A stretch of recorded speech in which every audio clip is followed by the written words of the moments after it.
4-5 ला सर 4-5 लाई कुन विषय पढाउनुहुन्छ म्याथ साइन्स म्याथमेटिक्स र साइन्स पढाउनुहुन्छ हजुर साइन्सको स्पेलिङ भन्नुस् त साइन्सको SAINC भन्नुस् त साइन्सको स्पेलिङ लेख्नुस् त यहाँ लेख्नुस् त मार्कर कहाँ छ छैन सर मार्कर छ विद्यार्थी आउला र मार्कर छ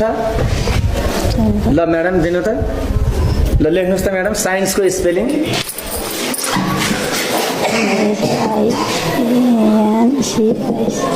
साइन्स ल दर्शकबिन यो SAINCIS साइन्स यो साइन्स हो तपाईले साइन्स पढाउनुहुन्छ विज्ञान पढाउनुहुन्छ अब म्याथ्सको स्पेलिङ लेख्नुस् त के हो सर म्याथको स्पेलिङ म्याथ पनि त पढाउनुहुन्छ नि तपाईले कति क्लासलाई पढाउनुहुन्छ तपाई म